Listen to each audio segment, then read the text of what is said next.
સર્વે શિવ ભક્તોને મારા સાદર નમસ્કાર। આજે આપણે શિવ પુરાણમાં રુદ્ર સંહિતાના દ્વિતીય ખંડના અધ્યાય 21 થી 25 વાંચીશું। તો સૌથી પહેલા અધ્યાય 21 થી 23માં સતીનો પ્રશ્ન તથા તેના ઉત્તરમાં ભગવાન શિવ દ્વારા જ્ઞાન અને નવધા ભક્તિના સ્વરૂપનું વિવેચન કરવામાં આવ્યું છે। કૈલાસ તથા હિમાલય પર્વત પર શ્રી શિવ અને સતીના વિવિધ વિહારોનું વિસ્તારપૂર્વક વર્ણન કર્યા પછી બ્રહ્માજીએ કહ્યું, હે મુને, એક દિવસની વાત છે। દેવી સતી એકાંતમાં ભગવાન શંકરને મળ્યા અને એમને ભક્તિપૂર્વક પ્રણામ કરીને બંને હાથ જોડીને ઊભા રહ્યા। પ્રભુ શંકરને પૂર્ણ પ્રસન્ન જાણીને નમસ્કાર કરીને વિનીત ભાવે ઊભા રહીને દક્ષકુમારી સતી ભક્તિભાવથી અંજલિબદ્ધ થઈને બોલ્યા, હે દેવાધિદેવ મહાદેવ, કરુણા સાગર, પ્રભુ, દીનોદ્ધાર પરાયણ મહાયોગીન, મારા ઉપર કૃપા કરો। આપ પરમ પુરુષ છો, સર્વના સ્વામી છો, રજોગુણ, સત્વગુણ અને તમોગુણથી પાર છો, નિર્ગુણ પણ છો, સગુણ પણ છો, સર્વના સાક્ષી, નિર્વિકાર અને મહાપ્રભુ છો। હે હર, હું ધન્ય છું જે આપની કામિની અને આપની સાથે સુંદર વિહાર કરનારી આપની પ્રિયા થઈ। હે સ્વામીન, આપ સ્વયંની ભક્ત વત્સલતાથી પ્રેરિત થઈને મારા પતિ થયા છો। હે નાથ, મેં બહુ વર્ષો સુધી આપની સાથે વિહાર કર્યો છે। હે મહેશાન, હું એથી બહુ સંતુષ્ટ થઈ છું અને હવે મારું મન ત્યાંથી ઉઠી ગયું છે।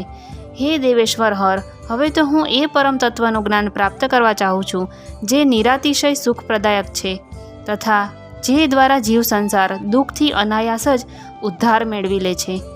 હે નાથ, જે કર્મનું અનુષ્ઠાન કરીને વિષય જીવ પણ પરમપદને પ્રાપ્ત કરી લે છે અને સંસાર બંધનમાં બંધાતો નથી, એ આપ બતાવો અને મારા ઉપર કૃપા કરો। બ્રહ્માજી કહે છે, હે મુને, આ રીતે આદિશક્તિ મહેશ્વરી સતીએ કેવળ જીવોના ઉદ્ધાર માટે જ્યારે ઉત્તમ ભક્તિભાવ સાથે ભગવાન શંકરને પ્રશ્ન કર્યો ત્યારે એમના એ પ્રશ્નને સાંભળીને સ્વેચ્છાએ શરીર ધારણ કરવાવાળા તથા યોગ દ્વારા ભોગથી વિરક્ત ચિત્તવાળા સ્વામી શિવે અત્યંત પ્રસન્ન થઈને સતીને આ પ્રકારે કહ્યું, હે દેવી દક્ષનંદિની મહેશ્વરી, સાંભળો, હું એ જ પરમ તત્વનું વર્ણન કરું છું જેથી વાસનાબદ્ધ જીવ તત્કાળ મુક્ત થઈ શકે છે। હે પરમેશ્વરી, તમે વિજ્ઞાનને પરમ તત્વ જાણો। વિજ્ઞાન એ છે કે જેના ઉદય થવાથી હું બ્રહ્મ છું એવા દ્રઢ નિશ્ચય થઈ જાય છે। બ્રહ્મ સિવાય બીજી કોઈ પણ વસ્તુનું સ્મરણ રહેતું નથી તથા એ વિજ્ઞાની પુરુષની બુદ્ધિ સર્વથા શુદ્ધ થઈ જાય છે। હે પ્રિયે, એ વિજ્ઞાન દુર્લભ છે। આ ત્રિલોકીમાં એનો જ્ઞાતા કોઈ વિરલો જ હોય છે। એ જે અને જેવો છે સદા મુજ સ્વરૂપ છે, સાક્ષાત પરાત્પર બ્રહ્મ છે। એ વિજ્ઞાનની માતા છે મારી ભક્તિ, જે ભોગ અને મોક્ષરૂપ ફળ પ્રદાન કરવાવાળી છે। તે મારી કૃપાથી સુલભ થાય છે। ભક્તિ 9 પ્રકારની બતાવાઈ છે। હે સતી, ભક્તિ અને જ્ઞાનમાં કોઈ ભેદ નથી। ભક્ત અને જ્ઞાની બંનેને જ સદા સુખ પ્રાપ્ત થાય છે। જે ભક્તિનો વિરોધી છે એને જ્ઞાનની પ્રાપ્તિ થતી નથી। હે દેવી, હું સદા ભક્તને આધીન રહું છું અને ભક્તિના પ્રભાવથી નીતિહીન નીચ મનુષ્યના ઘરોમાં પણ ચાલ્યો જાઉં છું, એમાં સંશય નથી। હે સતી, એ ભક્તિ 2 પ્રકારની છે, સગુણા અને નિર્ગુણા। જે શાસ્ત્ર વિધિથી પ્રેરિત અને સ્વાભાવિકી હૃદયના સહજ અનુરાગથી પ્રેરિત ભક્તિ હોય છે તે શ્રેષ્ઠ છે તથા એથી ભિન્ન જે કામનામૂલક ભક્તિ હોય છે તે નિમ્ન કોટીની માની ગઈ છે। પૂર્વોક્ત સગુણા અને નિર્ગુણા આ બંને પ્રકારની ભક્તિ નૈષ્ઠિકી અને અનૈષ્ઠિકી એવા 2 ભેદ પ્રકારની હોય છે। નૈષ્ઠિકી ભક્તિ 6 પ્રકારની છે એવું જાણો। અનૈષ્ઠિકી ભક્તિ એક જ પ્રકારની કહેવામાં આવે છે। વિદ્વાન પુરુષ વિહિતા અને અવિહિતા વગેરે ભેદથી એને અનેક પ્રકારની માને છે। આ વિવિધ ભક્તિના બહુ જાતના ભેદ પ્રભેદ હોવાને કારણે એના તત્વનું અન્યત્ર વર્ણન કર્યું છે। હે પ્રિયે, મુનિઓએ સગુણા અને નિર્ગુણા બંને ભક્તિના 9 અંગ કહ્યા છે। હે દક્ષ નંદિની, હું એ 9 અંગોનું વર્ણન કરું છું, તમે પ્રેમથી સાંભળો। હે દેવી, શ્રવણ, કીર્તન, સ્મરણ, સેવન, દાસ્ય, સદા મને વંદન, સખ્ય અને આત્મસમર્પણ આ વિદ્વાનોએ ભક્તિના 9 અંગ માન્યા છે। હે શિવે, ભક્તિના ઉપાંગો પણ ઘણા બતાવાયા છે। હે દેવી, હવે તમે મન લગાડીને મેં ભક્તિના પૂર્વોક્ત 9 અંગોનું પૃથક પૃથક લક્ષણ કહું છું તે સાંભળો। એ 9 લક્ષણ ભોગ તથા મોક્ષપ્રદાયક છે। જે સ્થિર આસનથી બેસીને તન મન વગેરેથી મારા કથા કીર્તન વગેરેનું નિત્ય સન્માન કરતાં પ્રસન્નતાપૂર્વક પોતાના કાનને એના અમૃતપમ રસનું પાન કરીને ભરી દે છે એને એટલે કે એવા સાધનને શ્રવણ કહે છે। જે હૃદયાકાશ દ્વારા મારા દિવ્ય જન્મ કર્મોને ચિંતવે છે અને પ્રેમથી વાણીના દ્વારા એનું ઉચ્ચ સ્વરથી ઉચ્ચારણ કરે છે, એના આવા ભજન સાધનને કીર્તન કહે છે. હે દેવી, મુજને નિત્ય મહેશ્વરને સદા અને સર્વત્ર વ્યાપક જાણીને નિરંતર નિર્જય રહે છે એને જ સ્મરણ કહેવાય છે. અરુણોદયથી લઈને પ્રત્યેક સમયે સેવ્યની અનુકૂળતાનું ધ્યાન રાખતા રાખતા હૃદય અને ઇન્દ્રિયોથી જે નિરંતર સેવા કરવામાં આવે છે તે જ સેવન નામક ભક્તિ છે. પોતાને પ્રભુનો કિંકર માનીને હૃદયામૃતના ભોગથી સ્વામીનું સદા પ્રિય સંપાદન કરવું તેને દાસ્ય કહેવામાં આવે છે. પોતાના ધન વૈભવ અનુસાર શાસ્ત્રીય વિધિથી મને પરમાત્માને સદા પાદ્ય વગેરે 16 ઉચ્ચારો જે સમર્પિત કરે છે એને અર્ચન કહે છે. મનથી ધ્યાન અને વાણીથી વંદનાત્મક મંત્રોનું ઉચ્ચારણપૂર્વક 8 અંગોથી ભૂતલનો સ્પર્શ કરતાં કરતાં જે ઈષ્ટદેવને નમસ્કાર કરવામાં આવે છે એને વંદન કહે છે. ઈશ્વર મંગલ અથવા અમંગલ જે કાંઈ પણ કરે છે એ સર્વ મારા મંગલ અર્થે જ છે એવો દ્રઢ વિશ્વાસ રાખો. સખ્ય વ્યક્તિનું લક્ષણ છે.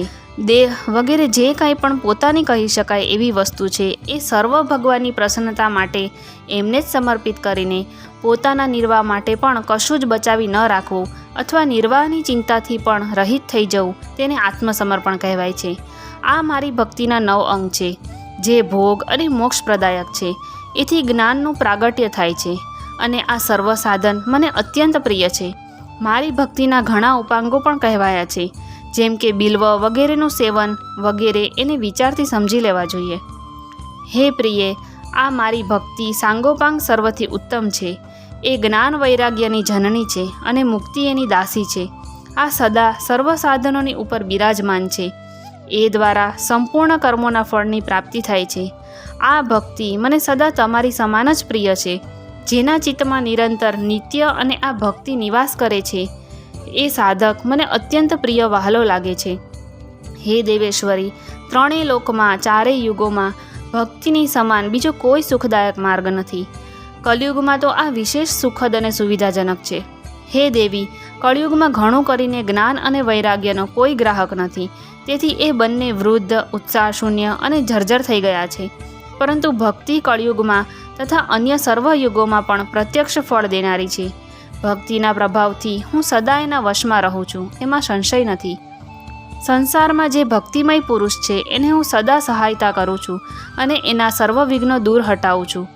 એ ભક્તોનો જે શત્રુ હોય તેને હું દંડ આપું છું, સજા ફટકારું છું, એમાં પણ સંશય નથી. હે દેવી, હું મારા ભક્તોનું રક્ષક છું. ભક્તની રક્ષા માટે જે મેં કુપિત થઈને મારા નેત્રજનિત અગ્નિથી કાળને પણ દગ્ધ કરી દીધો હતો. હે પ્રિયે, ભક્તની રક્ષા માટે જ મેં કુપિત થઈને મારા નેત્રજનિત અગ્નિથી કાળને પણ દગ્ધ કરી દીધો હતો.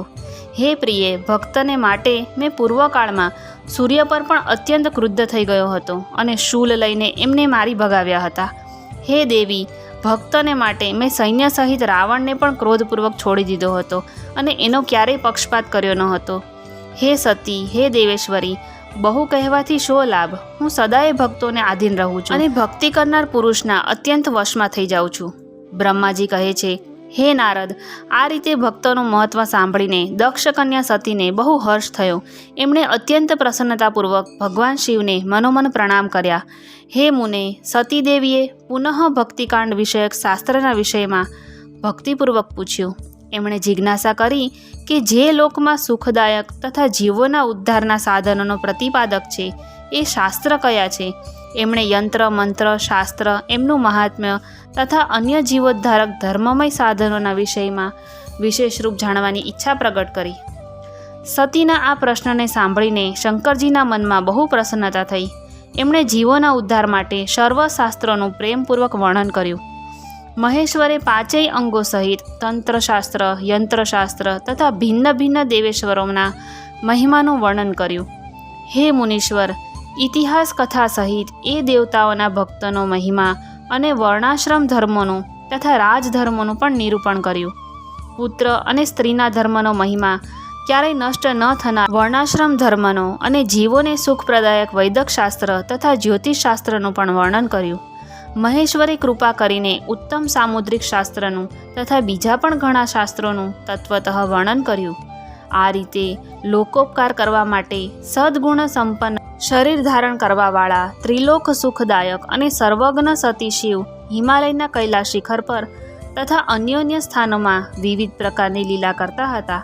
એ બંને દંપતી સાક્ષાત પરબ્રહ્મ સ્વરૂપ છે. તો અહીં અધ્યાય 21 થી 23ની સમાપ્તિ થાય છે અને ચાલુ કરશું અધ્યાય 24. આ અધ્યાયમાં દંડકારણ્યમાં શિવને શ્રી રામ પ્રતિ મસ્તક નમાવતા જોઈને સતીનો મોહ તથા શિવની આજ્ઞાથી એમના દ્વારા શ્રી રામની પરીક્ષા તેના વિશે વર્ણન કરવામાં આવ્યું છે. નારદજી બોલ્યા, હે બ્રહ્મન, હે વિધે, હે પ્રજાનાથ, હે મહાપ્રાજ્ઞ, હે દયાનિધે, આપે ભગવાન શંકર તથા દેવી સતીના મંગલકારી સુયશનું શ્રવણ કરાવ્યું. હવે આ સમયે પુનઃ પ્રેમપૂર્વક એમના ઉત્તમ યશનું વર્ણન કરો. શિવ દંપતીએ ત્યાં રહીને કયું ચરિત્ર કર્યું હતું? બ્રહ્માજીએ કહ્યું, હે મુને, તમે મારી પાસેથી સતી અને શિવના ચરિત્રનું પ્રેમથી શ્રવણ કરો. એ બંને દંપતી ત્યાં લૌકિક ગતિનો આશ્રય લઈને નિત્ય નિરંતર ક્રીડા કરતા હતા. તે પછી મહાદેવી સતીને પોતાના પતિ શંકરનો વિયોગ થયો એવું કેટલાક શ્રેષ્ઠ બુદ્ધિવાળા વિદ્વાનોનું કથન છે. પરંતુ હે મુને, વાસ્તવમાં એ બંનેનો પરસ્પર વિયોગ કેવી રીતે થઈ શકે? કેમ કે એ બંને વાણી અને અર્થની જેમ એકબીજા સાથે સદા મળેલા ભળેલા છે, શક્તિ અને શક્તિમાન છે તથા ચિત્ત સ્વરૂપ છે. છતાં પણ એમનામાં લીલા વિષયક રુચિ થવાને કારણે બધું કંઈ સંગઠિત થઈ શકે છે. સતી અને શિવ યદ્યપિ ઈશ્વર છે, તેમ છતાં લૌકિક રીતિનું અનુસરણ કરીને તે જે લીલાઓ કરે છે તે સર્વસંભવ છે. દક્ષ કન્યા સતીએ જ્યારે જોયું કે મારા પતિએ મારો ત્યાગ કર્યો છે, ત્યારે તે પોતાના પિતા દક્ષના યજ્ઞમાં ગયા અને ત્યાં ભગવાન શંકરનો અનાદર જોતા એમણે એમના શરીરનો ત્યાગ કરી દીધો. એ જ સતી પુનઃ હિમાલયને ઘેર પાર્વતી નામથી પ્રગટ થયા અને બહુ ભારે તપસ્યા કરીને એમણે પુનઃ ભગવાન શિવને લગ્નમાં પતિ રૂપે પ્રાપ્ત કર્યા. સૂતજી કહે છે, હે મહર્ષિઓ, બ્રહ્માજીની આ વાત સાંભળીને નારદજીએ વિધાતાને શિવા અને શિવના મહાન યશ વિશે આ રીતે પૂછ્યું. નારદજી બોલ્યા, હે મહાભાગ વિષ્ણુ શિષ્ય, હે વિધાતઃ, આપ મને શિવ અને શિવાના ભાવ તથા આચાર સાથે સંબંધ રાખનાર એમના ચરિત્રને વિસ્તારપૂર્વક સંભળાવો. હે તાત, ભગવાન શંકરે પોતાના પ્રાણોથી પણ વધારે પ્રિય ધર્મપત્ની સતીનો કેમ ત્યાગ કર્યો? આ ઘટના તો મને બહુ જ વિચિત્ર લાગે છે, તેથી એ આપ અવશ્ય કહો. હે અજ, આપના પુત્ર દક્ષના યજ્ઞમાં ભગવાન શિવનો અનાદર કેવી રીતે થયો? અને ત્યાં પિતાના યજ્ઞમાં જઈને સતીએ પોતાના શરીરનો ત્યાગ કેવી રીતે કર્યો? એ પછી ત્યાં શું થયું? ભગવાન મહેશ્વરે શું કર્યું? એ સર્વ વાતો મને કહો. એ સાંભળવા માટે મારા મનમાં બહુ જ શ્રદ્ધા છે. બ્રહ્માજીએ કહ્યું, હે મારા પુત્રોમાં શ્રેષ્ઠ, હે મહાપ્રાજ્ઞ, હે તાત નારદ, તમે મહર્ષિઓની સાથે ખૂબ પ્રેમથી ભગવાન ચંદ્રમૌલીનું આ ચરિત્ર વૃત્તાંત સાંભળો. શ્રી વિષ્ણુ આદિ દેવતાઓ દ્વારા સેવિત પરબ્રહ્મ મહેશ્વરને નમસ્કાર કરીને હું એમના અદ્ભુત ચરિત્રનું વર્ણન કરું છું. હે મુને, આ સર્વ ભગવાન શિવની જ લીલા છે. તે પ્રભુ અનેક પ્રકારની લીલા કરનારા, સ્વતંત્ર અને નિર્વિકાર છે. દેવી સતી પણ તેવા જ છે. અન્યથા એવું કરવામાં સમર્થ પણ કોણ થઈ શકે છે? પરમેશ્વર શિવ જ પરબ્રહ્મ પરમાત્મા છે. એક સમયની વાત છે કે ત્રણેય લોકોમાં વિચરનાર લીલા વિશારદ ભગવાન રુદ્ર સતીની સાથે બળદ પર આરૂઢ થઈને ભૂતલ પર ભ્રમણ કરી રહ્યા હતા. ફરતા ફરતા દંડકારણ્યમાં આવ્યા. ત્યાં તેમણે લક્ષ્મણ સહિત ભગવાન શ્રી રામને જોયા, જે રાવણ દ્વારા છળપૂર્વક હરણ કરાયેલી પોતાની પ્રિય પત્ની સીતાની શોધ કરી રહ્યા હતા. તે હે સીતે એવું ઉચ્ચ સ્વરથી બોલી રહ્યા હતા. જ્યાં ત્યાં નજર ફેરવતા હતા અને વારંવાર રડતા હતા. એમના મનમાં વિરહનો આવેશ છવાઈ ગયો હતો. સૂર્યવંશમાં ઉત્પન્ન વીર ભૂપાલ દશરથ નંદન ભરતાગ્રજ શ્રીરામ આનંદ રહિત થઈને લક્ષ્મણની સાથે વનમાં ભ્રમણ કરી રહ્યા હતા અને એમની કાંતિ ફીકી પડી ગઈ હતી. એ સમયે ઉદારચેતા પૂર્ણકામ ભગવાન શંકરે બહુ પ્રસન્નતાથી એમને પ્રણામ કર્યા અને જય જયકાર કરીને એ બીજી બાજુ ચાલ્યા ગયા. ભક્તવત્સલ શંકરે એ સમયે વનમાં શ્રી રામની સામે સ્વયંને પ્રગટ ન કર્યા. ભગવાન શિવની મોહમાં નાખનારી આવી લીલાને જોઈને સતીને બહુ વિસ્મય થયો. એ એમની યોગમાયાથી મોહિત થઈને એમને આ પ્રકારે કહેવા માંડ્યા. સતીએ કહ્યું, હે દેવાધિદેવ સર્વેશ, પરબ્રહ્મ પરમેશ્વર, બ્રહ્મા વિષ્ણુ વગેરે બધા દેવતા આપની સદા જ સેવા કરે છે. આપ જ સર્વ દ્વારા પ્રણામ કરવાને યોગ્ય છો અને સર્વને આપનું જ સર્વદા સેવન અને ધ્યાન કરવું જોઈએ. વેદાંત શાસ્ત્ર દ્વારા યત્નપૂર્વક જાણવા યોગ્ય નિર્વિકાર પરમપ્રભુ આપ જ છો. હે નાથ, આ બંને પુરુષો કોણ છે? એમની આકૃતિ વિરહ વ્યથાથી વ્યાકુળ જણાય છે. એ બંને ધનુર્ધર વીર વનમાં વિચરતા વિચરતા કલેશયુક્ત અને દીન થઈ રહ્યા છે. એમાં જ જ્યેષ્ઠ મોટા છે. એમની અંગકાંતિ નીલકમલની જેમ શ્યામ છે. એમને જોઈને કયા કારણે આપ આનંદ વિભોર થઈ ગયા હતા? આપનું ચિત્ત કેમ અત્યંત પ્રસન્ન થઈ ગયું હતું? આપ આ સમયે ભક્તની જેમ વિનમ્ર કેમ થઈ ગયા હતા? હે સ્વામીન, હે કલ્યાણકારી શિવ, આપ મારો સંશય સાંભળો. હે પ્રભુ, સેવ્ય સ્વામી પોતાના સેવકને પ્રણામ કરે એ ઉચિત જણાતું નથી. બ્રહ્માજી કહે છે, હે નારદ, કલ્યાણમયી પરમેશ્વરી આદિશક્તિ સતી દેવીએ શિવની માયાને વશીભૂત થઈને જ્યારે ભગવાન શિવને આ પ્રકારે પ્રશ્ન કર્યો ત્યારે સતીની આ વાત સાંભળીને લીલા વિશારદ પરમેશ્વર શંકર હસીને આ પ્રકારે બોલ્યા, હે દેવી સાંભળો, હું પ્રસન્નતાપૂર્વક યથાર્થ વાત કહું છું, એમાં છળ નથી. વરદાનના પ્રભાવથી જ મેં એમને આદરપૂર્વક પ્રણામ કર્યા છે. હે પ્રિયે, આ બંને ભાઈ વીરો દ્વારા સન્માનિત છે. એમના નામ છે શ્રીરામ અને લક્ષ્મણ. એમનું પ્રાગટ્ય સૂર્યવંશમાં થયું છે. એ બંને રાજા દશરથના વિદ્વાન પુત્રો છે. એમાં જે ગોરા રંગના નાના ભાઈ છે તે સાક્ષાત શેષના અંશ છે. એમનું નામ લક્ષ્મણ છે. એમના મોટા ભાઈનું નામ શ્રીરામ છે. એમના રૂપે ભગવાન વિષ્ણુ જ પોતાના સંપૂર્ણ અંશથી પ્રગટ થયા છે. ઉપદ્રવ એમનાથી દૂર જ રહે છે. તે સાધુ પુરુષોની રક્ષા અને અમારા લોક કલ્યાણ માટે જ પૃથ્વી પર અવતીર્ણ થયા છે. આવું કહીને સૃષ્ટિ કરતા ભગવાન શંભુ ચૂપ થઈ ગયા. ભગવાન શિવની આવી વાત સાંભળીને સતીને મનને વિશ્વાસ ના થયો. એવું કેમ થાય? ભગવાન શિવની માયા બહુ જ પ્રબળ છે. તે તો સંપૂર્ણ ત્રિલોકીને મોહમાં નાખવાવાળી છે. સતીના મનમાં મારી વાત પર વિશ્વાસ નથી એવું જાણીને લીલા વિશારદ પ્રભુ સનાતન શંભુ આમ બોલ્યા, હે દેવી, મારી વાત સાંભળો.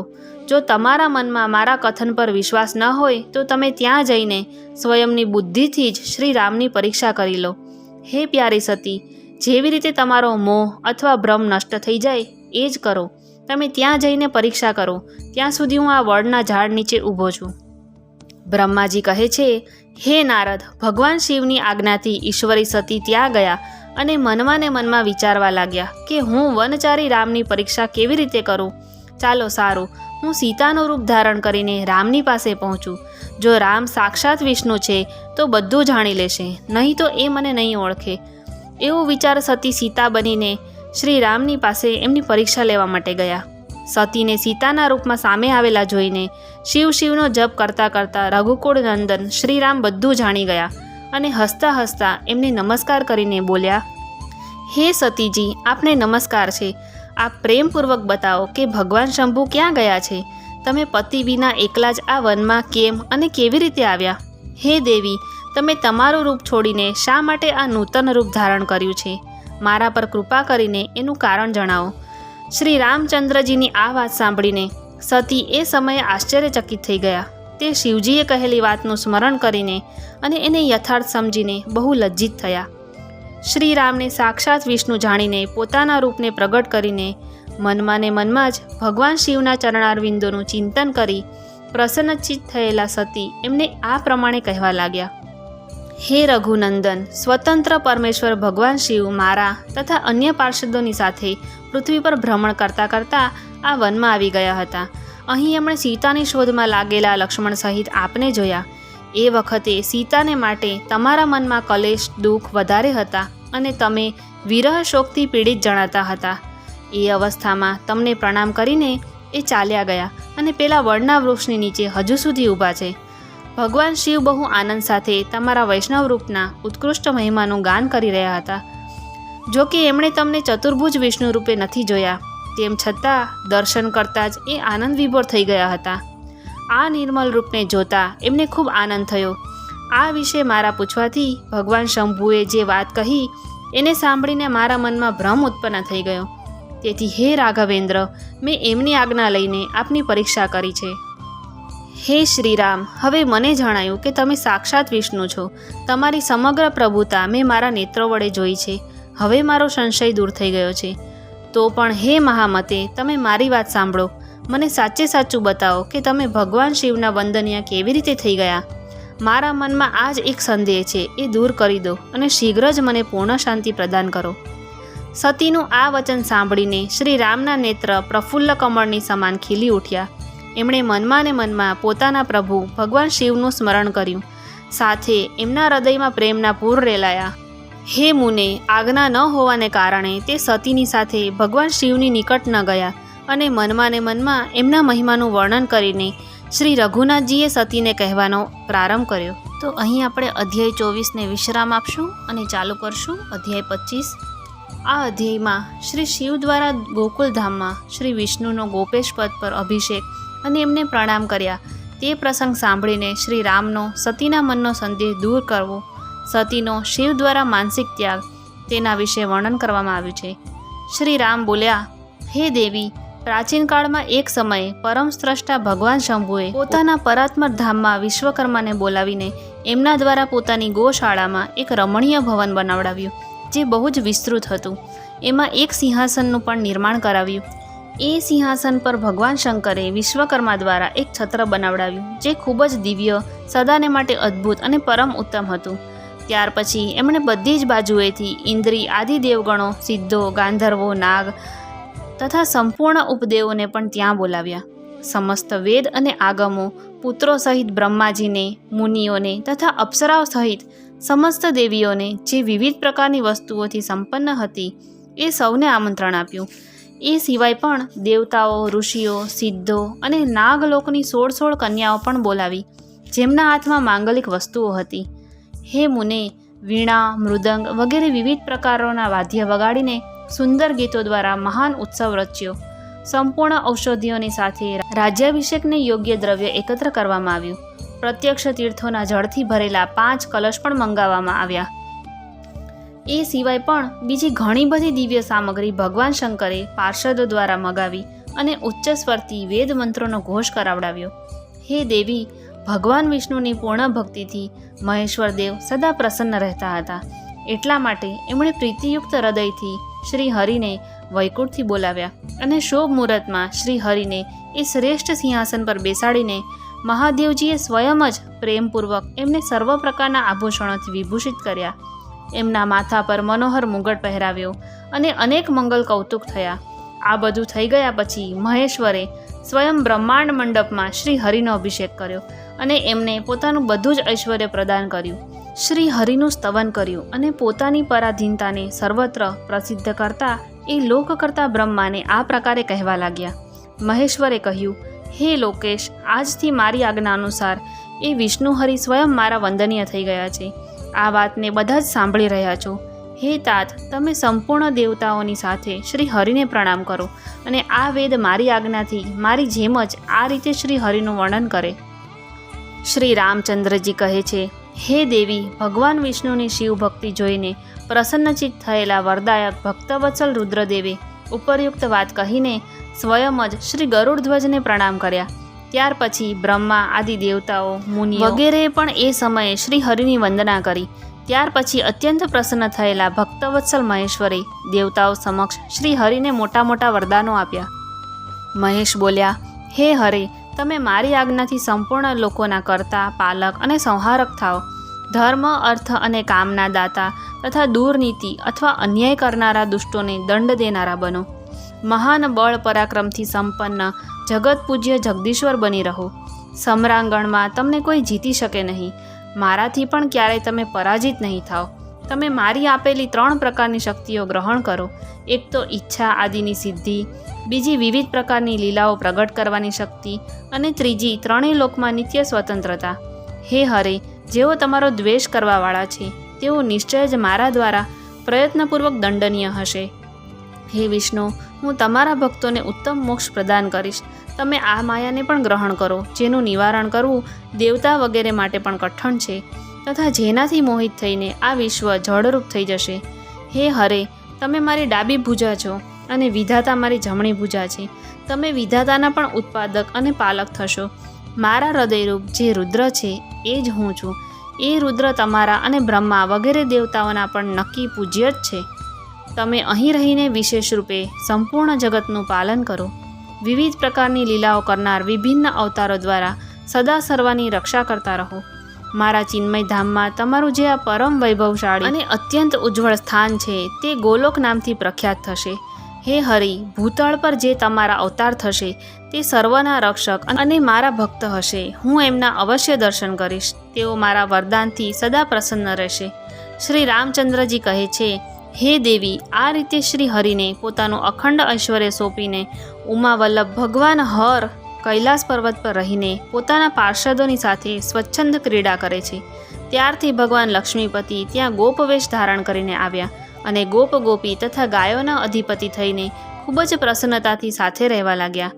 તે શ્રી વિષ્ણુ પ્રસન્નચિત્ત થઈને સમસ્ત જગતની રક્ષા કરવા લાગ્યા. તે શિવની આજ્ઞાથી વિવિધ પ્રકારના અવતાર ગ્રહણ કરીને જગતનું પાલન કરે છે. આ સમયે એ જ શ્રી હરિ ભગવાન શંકરની આજ્ઞાથી 4 ભાઈઓના રૂપે અવતીર્ણ થયા છે. 4 ભાઈઓમાં સૌથી મોટો હું રામ છું, બીજા ભરત, ત્રીજા લક્ષ્મણ અને ચોથા ભાઈ શત્રુઘ્ન છે. હે દેવી, હું પિતાની આજ્ઞાથી સીતા અને લક્ષ્મણની સાથે વનમાં આવ્યો હતો. અહીં કોઈ નિશાચરે મારી પત્ની સીતાને હરી લીધી છે અને હું વિરહી થઈને ભાઈની સાથે આ વનમાં મારી પ્રિયાને શોધું છું. જ્યારે આપનું દર્શન પ્રાપ્ત થઈ ગયું ત્યારથી મારું કુશળ મંગળ જ થશે. હે મા સતી, આપની કૃપાથી આવું થવામાં કોઈ સંદેહ નથી. હે દેવી, નિશ્ચય જ આપના તરફથી મને સીતાની પ્રાપ્તિ વિષયક વરદાન પ્રાપ્ત થશે. આપના અનુગ્રહથી સર્વ દુઃખદાયી રાક્ષસને મારીને હું સીતાને અવશ્ય પ્રાપ્ત કરીશ. આજે મારું મહાન સૌભાગ્ય છે જે આપ બંનેએ મારા પર કૃપા કરી. જેના ઉપર આ બંને દયાળુ થઈ જાય એ પુરુષ ધન્ય અને શ્રેષ્ઠ છે. આ રીતે ઘણી વાતો કહીને કલ્યાણમયી સતી દેવીને પ્રણામ કરી રઘુકુળ શિરોમણી શ્રી રામ એમની આજ્ઞાથી એ વનમાં વિચરણ કરવા લાગ્યા. પવિત્ર હૃદયવાળા શ્રી રામની આ વાત સાંભળીને સતી મનમાં ને મનમાં શિવભક્તિ પરાયણ રઘુનાથજીની પ્રશંસા કરતા બહુ જ પ્રસન્ન થયા, પણ પોતાના કર્મને યાદ કરીને મનમાં બહુ શોક કરવા લાગ્યા. એમની અંગકાંતિ ફીકી પડી ગઈ. તે ઉદાસ થઈને શિવજી પાસે પરત આવ્યા. માર્ગમાં જતાં જતાં દેવી સતી વારંવાર ચિંતા કરવા લાગ્યા કે મેં ભગવાન શિવની વાત ન માની અને શ્રીરામ પ્રત્યે કુત્સિત બુદ્ધિ કરી લીધી. હવે શંકરજી પાસે જઈને એમને શું ઉત્તર આપીશ? આ રીતે વારંવાર વિચાર કરીને એમને એ સમયે બહુ પશ્ચાતાપ થયો. શિવ પાસે જઈને સતીએ મનોમન એમને પ્રણામ કર્યા. એમના મુખ પર વિષાદ છવાઈ રહ્યો હતો. તે શોકથી વ્યાકુળ અને નિસ્તેજ થઈ ગયા હતા. સતીને દુઃખી જોઈને ભગવાન શંકરે એમના કુશળ સમાચાર પૂછ્યા અને પ્રેમપૂર્વક કહ્યું, તમે કેવી રીતે પરીક્ષા કરી? એમની આ વાત સાંભળીને સતી મસ્તક ઝુકાવીને એમની પાસે ઊભા રહી ગયા. એમનું મન શોક અને વિષાદમાં ડૂબેલું હતું. ભગવાન મહેશ્વરે ધ્યાન લગાવીને સતીનું આખું ચરિત્ર જાણી લીધું અને એમને મનથી એમનો ત્યાગ કરી દીધો. વેદ ધર્મનું પ્રતિપાલન કરનારા પરમેશ્વર શિવે પોતાની પહેલાં કરેલી પ્રતિજ્ઞાનો નાશ ન થવા દીધો. સતીનો મનથી ત્યાગ કરીને તે પોતાના નિવાસભૂત કૈલાસ પર ચાલ્યા ગયા. માર્ગમાં જતા મહેશ્વર અને સતીને સંભળાવતા આકાશવાણી થઈ, હે પરમેશ્વર, તમે ધન્ય છો અને તમારી આ પ્રતિજ્ઞા પણ ધન્ય છે. ત્રણેય લોકમાં તમારા જેવો મહાયોગી અને મહાપ્રભુ બીજો કોઈ નથી. આ આકાશવાણી સાંભળીને દેવી સતીની કાંતિ ફીકી પડી ગઈ. એમણે ભગવાન શિવને પૂછ્યું, હે નાથ, હે મારા પરમેશ્વર, આપે કઈ પ્રતિજ્ઞા કરી છે? બતાવો તો ખરા. સતીના આ પ્રકારે પૂછવા પર પણ એમનું હિત ચાહનારા પ્રભુએ પહેલાં પોતાના વિવાહ વિષયમાં ભગવાન વિષ્ણુ સામે જ પ્રતિજ્ઞા કરી હતી, એને ન બતાવી. હે મુને, એ સમયે સતીએ પોતાના પ્રાણવલ્લભ પતિ ભગવાન શિવનું ધ્યાન કરીને એ સમસ્ત કારણને જાણી લીધું, જેથી એમના પ્રિયતમે એમનો ત્યાગ કર્યો હતો. શંભુએ મારો ત્યાગ કરી દીધો છે એ વાત જાણીને દક્ષ કન્યા સતી શીઘ્ર જ અત્યંત શોકમાં ડૂબી ગયા અને વારંવાર ડુસકે ચડી ગયા. સતીના મનોભાવ જાણીને શિવે એમને માટે જે પ્રતિજ્ઞા કરી હતી એને ગુપ્ત જ રાખી હતી અને એ બીજી બાજુ બહુ જ કથાઓ કહેવા લાગ્યા. વિવિધ પ્રકારની કથાઓ કહેતા કહેતા તે સતીની સાથે કૈલાસ પર જઈ પહોંચ્યા અને શ્રેષ્ઠ આસન પર સ્થિત થઈને ચિત્તવૃત્તિઓના નિરોધપૂર્વક સમાધિ લગાવીને સ્વસ્વરૂપનું ધ્યાન કરવા લાગ્યા. સતી મનમાં અત્યંત વિષાદ લઈને પોતાના એ ધામમાં રહેવા લાગ્યા. હે મુને, શિવા અને શિવના એ ચિત્રને કોઈ જાણતું ન હતું. હે મહામુને, સ્વેચ્છાથી શરીર ધારણ કરીને લોકલીલાનું અનુસરણ કરનારા એ બંને પ્રભુઓનું આ પ્રકારે ત્યાં રહીને ઘણો દીર્ઘકાળ વ્યતીત થઈ ગયો. તત્પશ્ચાત ઉત્તમ લીલા કરનારા મહાદેવજીએ ધ્યાન તોડ્યું. આ જાણીને જગદંબા સતી ત્યાં આવ્યા અને એમણે વ્યથિત હૃદયથી શિવના ચરણોમાં પ્રણામ કર્યા. ઉદારચેતા શંભુએ એમને પોતાની સામે બેસવા માટે આસન આપ્યું અને બહુ પ્રેમથી ઘણી મનોરમ કથાઓ કહી. એમણે એવી જ લીલા કરીને સતીના શોકને તત્કાળ દૂર કરી દીધો. તેઓ પૂર્વવત સુખી થઈ ગયા. તેમ છતાં પણ શિવજીએ પોતાની પ્રતિજ્ઞા છોડી નહીં. હે તાત, પરમેશ્વર શિવના વિષયમાં આ કોઈ આશ્ચર્યની વાત ન સમજવી જોઈએ. હે મુનિઓ શિવ અને શિવાની આવી જ કથા કહે છે. કેટલાક એ બંનેમાં વિયોગ માને છે, પરંતુ એમનામાં વિયોગ કેવી રીતે સંભવી શકે? શિવા અને શિવના ચરિત્રને વાસ્તવિક રૂપે કોણ જાણે છે? એ બંને સદા પોતાની ઈચ્છાથી રમે છે અને વિવિધ પ્રકારની લીલાઓ કરે છે. સતી અને શિવ વાણી અને અર્થની જેમ એકબીજાથી જોડે છે અને નિત્ય સંયુક્ત છે. એ બંનેમાં વિયોગ થવો અસંભવ છે. એમની ઈચ્છાથી જ એમનામાં લીલા વિયોગ થઈ શકે છે. તો અહીં આપણે શિવપુરાણના દ્વિતીય ખંડના રુદ્ર સંહિતાના દ્વિતીય ખંડના અધ્યાય 25ને વિશ્રામ આપશું. ઓમ નમઃ શિવાય. ऐसे और अमेजिंग वीडियोस के लिए हमारी चैनल को सब्सक्राइब करें.